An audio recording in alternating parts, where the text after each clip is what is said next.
Hi, I'm Kusame, and I'm making this video because I want to talk about ideas within non-dual philosophy.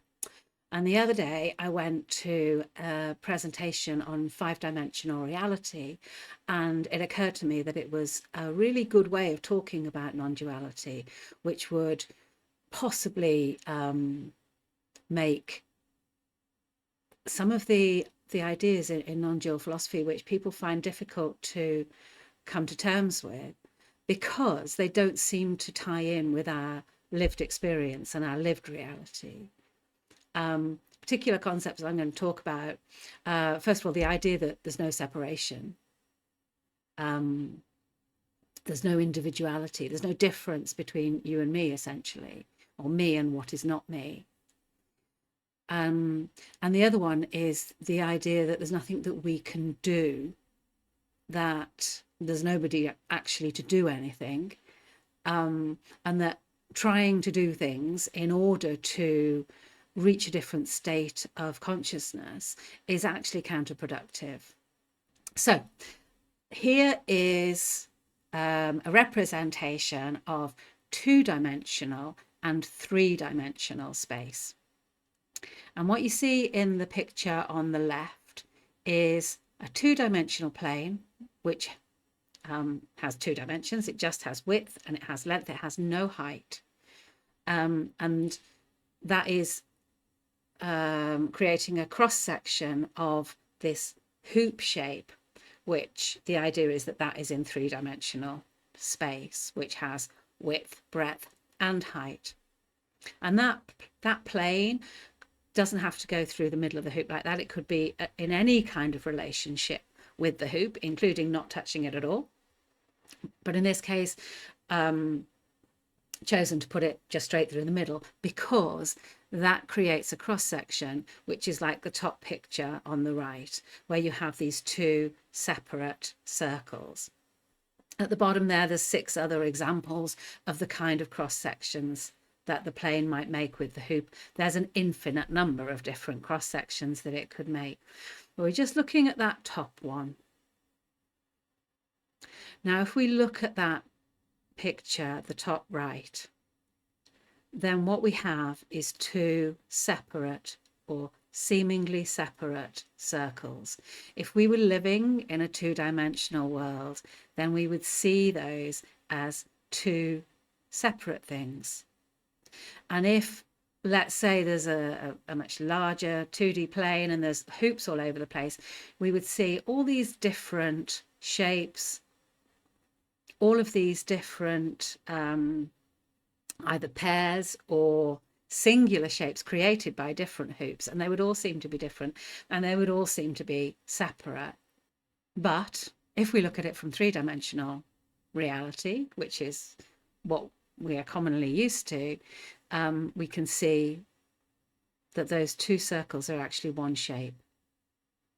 And anything that we do to that hoop is going to change both of those circles. They are not independent of one another. They're actually made by one thing. Okay. And the other thing I want to note here is that 3D space includes 2D space. 2D space, it's not something separate. It's not that those circles exist in 2D space and then they somehow transform into something which exists in 3D space. They always exist within 2D and 3D space. And the suggestion that I'm going to make here when we're talking about 5-dimensional reality is that it's not something separate from 3-dimensional reality. It includes and encompasses 3-dimensional reality, but also adds a greater perspective. Yeah, so that's the suggestion. Now let's see what the next picture is. We've got humans in 3-dimensional space. This is what we are used to seeing. Lots of different humans, each one unique, each one individual, each one separate. And that is the view of humanity that most of us live with most of the time. So the suggestion here is that reality looks a little bit more like this. So this is an attempt to symbolically show what's going on as we move up the dimensions. I can't draw what it actually looks like in 5-dimensional reality because it's too different from what we're experiencing here as 3-dimensional reality. So this is just very symbolic. And what we have is all the same, those little people, which in 3-dimensional reality appear to be separate, just as the two circles in 2-dimensional reality appeared to be separate. But in reality, we are not separate people. We are one. There's one of us. And sorry, I should say in 5-dimensional reality, we're not separate. There is one of us. And in 5-dimensional reality, that is obvious. And it's obvious for lots of reasons that I will talk about a little bit in a minute or two. But want to just draw attention to what's written there at the bottom. Just as 3D reality includes 2D reality, so 5D reality encompasses and includes 3D reality. 5-dimensional reality is not something separate from us. It's just that we are perceiving in a 3-dimensional way. So here we might question, kind of, so what? So what? There's this 5th dimension where everybody's connected. What's that got to do with me? What's that got to do with the spiritual search? What relevance, if this is the case, what relevance does it have? And in order to answer that, we have to look at what are the effects of perceiving ourselves as separate individuals. Okay, so here the attempt is to show the different perspectives that believing that we live in a 3-dimensional separate world and knowing that there are other dimensions where we are actually connected, the differences that those make to the way that we are and feel and interact with the world. So above that middle line, we have the idea that I am me and everything else is not me. So I am this body, this mind, possibly this soul, but that is separate from everything else. I may interact with everything else. I may, even like my body is certainly can't be seen as completely separate because of the way that it functions. But in general, yeah, I'm separate. I am not the wall. I have control over this body. I own this body. I can do things with this body. I can't do things as the wall or as the grass, as the trees, or as another person. Yeah. So I seem to be separate and confined within this body. And we have created society with that as a basis. Yeah, I've put there could be many more words here. These are just the ones that came to mind. That this creates an idea of being separate, and that can be seen as a positive thing, that we are individuals, that we are each unique, that we are special, that we are different from others, and that is something to be a cause of celebration. But if we're honest about the way that has shaped our experiences, we find that there's a deep sense of loneliness and aloneness, a lack of connection that we feel. We try to create connection in our relationships, and sometimes we partially manage, but it's always unsatisfactory. There's a sense of competition and limitation, and the idea that if I have something, then that takes away from somebody else. If somebody else has something, that is taking away from me. This idea that we are in competition for scarce resources. The idea of comparison. I'm better than you at that.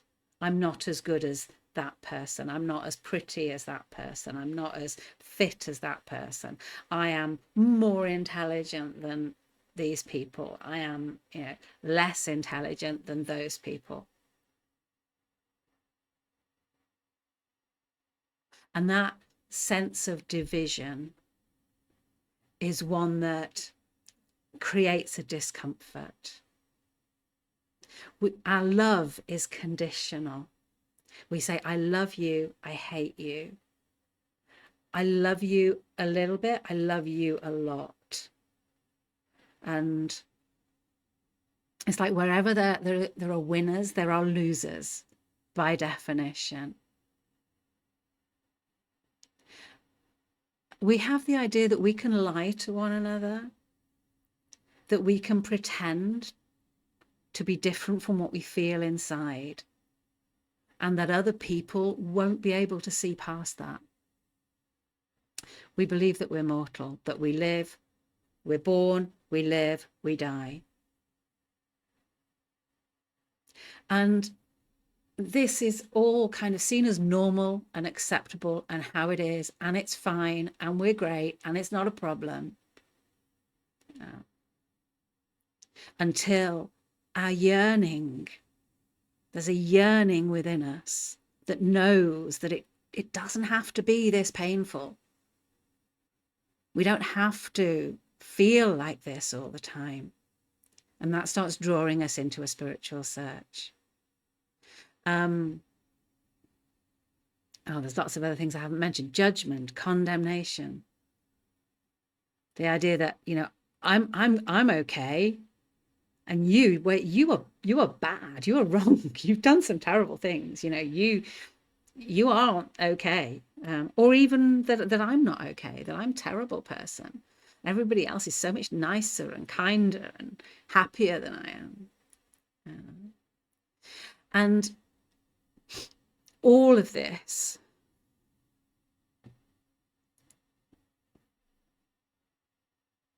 is rooted in and perpetuates fear. If I am born into this world and I live for a period of time and then I die, that is immensely fearful. Nothing lasts. When we begin to experience our oneness rather than experiencing our separateness, then we find other attributes of existence come into play. As we begin to feel that this is all there is, and this is everything, this is the totality of experience, rather than being contracted and focused in on I am me and everything else is not me, then we move into a place where we lose that strong self-identification. And as we lose that strong self-identification, then we are able to experience forgiveness, real forgiveness, and connection, and understanding, and empathy, and an unconditional love for everybody. Because we don't see differences when we look around us. We see ourselves just appearing in different forms. That thing that I mentioned earlier about, if we're not separate, then what did I have for dinner last night? Actually, as we become more and more tuned with a 5-dimensional reality, we can answer that question. Telepathy becomes something which is normal and just a functioning part of existence. There's a sense of timelessness. We're no longer afraid of death and ending, because we're living in this present sense of wholeness, abundance, honesty. We don't lie to one another. We don't pretend, because we know that it's not possible actually to hide and to lie. Synchronicity. We notice how people come into our lives exactly when we need them, for exactly what we need, because they're just another part of us. Yeah. And we experience peace because we're no longer living in fear. And, you know, the word for that, it's love. As we've already said, 5D reality encompasses 3D reality. Love encompasses fear. They're not opposites with kind of equal strength opposing each other in a fight, in an eternal fight for, you know, good over evil. No. Fear is just a little thing that exists within love. So the other thing, the non-doership, the non-existence of the person,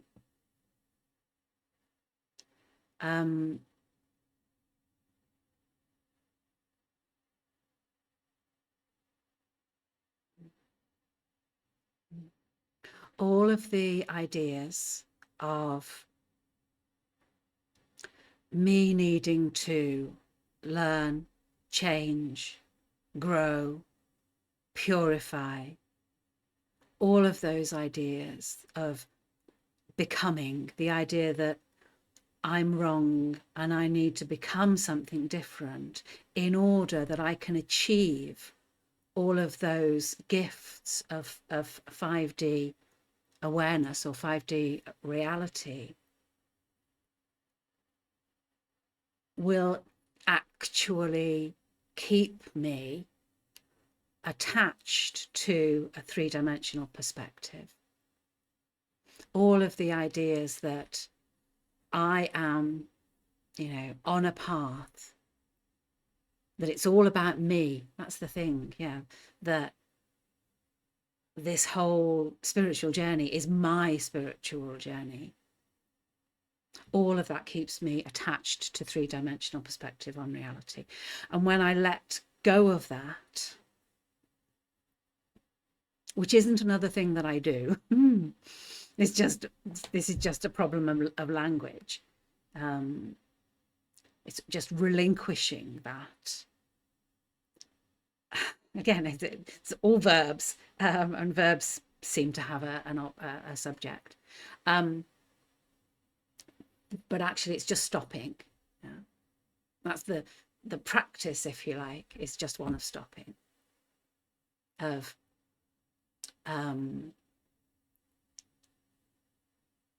just letting go, releasing all those thoughts that say, I need to be different, I need to do this, I need to do that. No, I don't. I already am everything that I could possibly want to be. I already am everything. And when I let go of this idea, this need to be special, separate and different, and to change and all the rest of that, then all of that is just there. It's already there. It's already happening. It's not, I don't need to ascend. I don't need to transcend. I don't need to, change. Eternity is happening. You know, eternity. I used to think eternity was like something that started when I died. You know, like I live in time and then I die and then there's eternity. And then I realized that, oh no, eternity is never not the case. Love is never not the case. 5-dimensional reality is never not the case. Yeah, and thinking I need to do something to achieve it will stop me from being able to see that. Thank you for listening. I hope you enjoyed it, or at least found it a little bit interesting.